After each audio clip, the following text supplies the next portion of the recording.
نہیں پوچھا کہ مولوی صاحب یہ کیا یہ کیوں نہ کیا. یہ بہت بڑی بات ہوتی ہے کہ انسان کی اپنی مسجد ہو، کسی کو دے کر پھر اسے تنگ نہ کرے، مکمل اجازت دے دے جیسے کام کرو. یہ ان کے لیے صدقہ جاریہ ہے. ماشاءاللہ جامعۃ المنجوز بھی ان کا لگایا ہوا پودا ہے.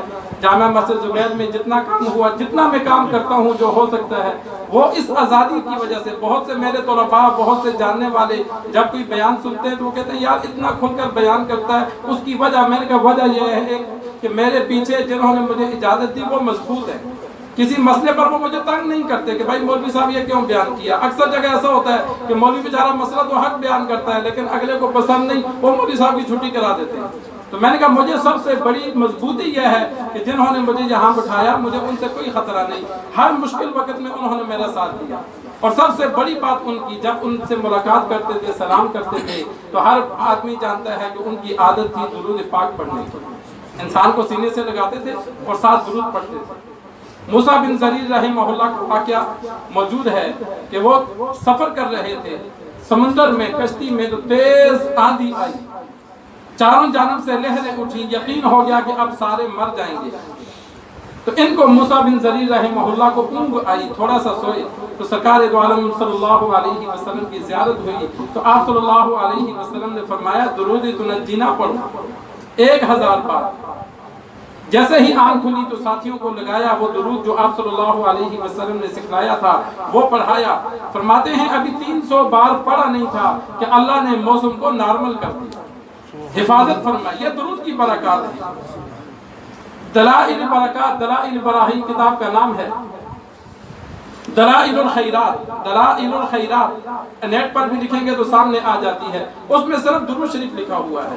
وہ بزرگ سفر میں تھے تو ایک جگہ کنویں کے کنارے چکر لگا رہے تھے کہ پانی نکالنے کے لیے کوئی چیز مل جائے. سخت پیاس لگی ہوئی تھی. ادھر ادھر دیکھا، ان کو پانی نکالنے کے لیے کوئی چیز نہ ملی. تو ایک لڑکی دوڑتی ہوئی آئی. وہ آئی تو اس نے جب دیکھا بزرگ پریشان ہیں تو اس نے کنویں میں تھوکا. جب کنویں میں تھوکا تو کنویں کا پانی بالکل اوپر آ گیا. بزرگ نے وہ پانی پیا تو وہ بچی کے پیچھے دوڑ پڑا. اس نے کہا تو کیا عمل کرتی ہے؟ اس نے کہا اتنا بڑا بزرگ ہو کے تجھ سے اتنا سا کام نہیں ہوتا. اس نے کہا تو نے کیسے کر لیا؟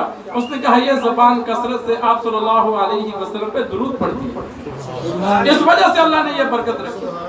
تو اس بزرگ نے پھر آ کر آپ صلی اللہ علیہ وسلم کی تعریف میں درود شریف کا مجموعہ لکھا دلائل الخیرات کے نام سے. آپ صلی اللہ علیہ وسلم پر انہوں نے درود کا وہ پھر مجموعہ لکھا دلائل الخیرات. بزرگ 7 دن میں اس کو پڑھتے ہیں. روزانہ کا ایک انہوں نے اپنا وظیفہ رکھا ہوا ہے پڑھنے کے لیے. تو یہ حضرت کی بھی عادت تھی، جب بھی ان سے ملاقات کرتے بیٹھتے. اور 10-15 دن کی بات ہے، ڈاکٹر صاحب نے مجھے فون کیا کہ ابو جی کی خواہش ہے کہ وہ آپ کو دیکھنا چاہتے ہیں، آپ کو ملنا چاہتے ہیں. یہ بہت کم ہوتا ہے کہ اللہ والوں کی جانب کسی کا دھیان ہو اور بیماری کی حالت میں. کسی کا نہیں ہوتا. لوگ تو اپنے یار دوست کو ڈھونڈتے ہیں، گناہوں کی جانب دھیان ہوتا ہے. کتنے ہی CMH میں مرے، کتنے مختلف علاقوں میں لوگ مرے. میں جاتا ہوں ان کی زبان سے ایک اچھی بات کبھی سننے کو نہیں ملتی. اگر کوئی اچھی بات کرے تو وہ آگے سے منہ موڑ لیتے ہیں. اگر کوئی قرآن کی تلاوت کرے کہ چل یہ بندہ مر رہا ہے تھوڑا سا سن لے، تو وہ آگے سے ایسے غصے ہوتے ہیں کہ بندہ کہتا ہے اس کو کیا کرے. تو میں حفیظ صاحب کو ان کے فون پر میں ملنے آ گیا. ہر ماہ ماشاءاللہ اپنی جانب سے وہ خدمت بھی کرتے تھے. خوشی غمی میں جب ضرورت ہوتی وہ حسب توفیق کسی کو نہیں بتاتے تھے، چپ کر کے خدمت کرتے تھے. اللہ تبارک و تعالیٰ قبول و منظور فرمائے. تو میں ان کے پاس بیٹا، حال و احوال پوچھا. انہوں نے کچھ خدمت کی تو پھر اٹھ کر بیٹھے سہارے سے. تو میں نے ان سے خیر و عافیت پوچھی، بس اور کوئی بات نہیں کی کہ وہ مریض تھے، صحیح بولا نہیں جا رہا تھا. تو وہ اٹھ کر بیٹھے تو مجھے زور سے کلمہ سنایا. میں نے کسی مریض کو نیکی کا جملہ پڑھتے ہوئے نہیں دیکھا اپنی زندگی میں.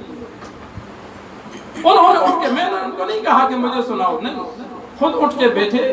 اور پھر مجھے صحیح اس سے بولا نہیں جاتا تھا تو زور لگا کے انہوں نے کلمہ سنایا. اور پھر کچھ اذکار تھے وہ سنائے کہ میں یہ پڑھتا ہوں، یہ ٹھیک ہیں.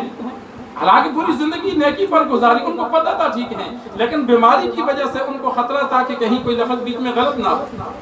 تو میں بڑا ہی حیران ہوا کہ دیکھو جو اللہ والے ہوتے ہیں تو جس حال میں بھی ہوں ان کا دماغ اسی طرح کام کرتا ہے، رب سے تعلق جڑا ہوا ہوتا ہے. یہ آخری ان سے میری ملاقات تھی کہ انہوں نے مجھے کلمہ سنایا، پھر میں سلام دعا کر کے گیا۔ ان کا خاتمہ اللہ نے امید ہے ایمان پر کیا۔ اللہ تبارک و تعالی صغیرہ کبیرہ ان کے گناہوں کو معاف فرمائے۔ جتنے نیک اعمال دنیا میں کیے اللہ تبارک و تعالی قبول و منظور فرمائے۔ تمام احباب دروشی پڑھ لیں اور دعا کریں۔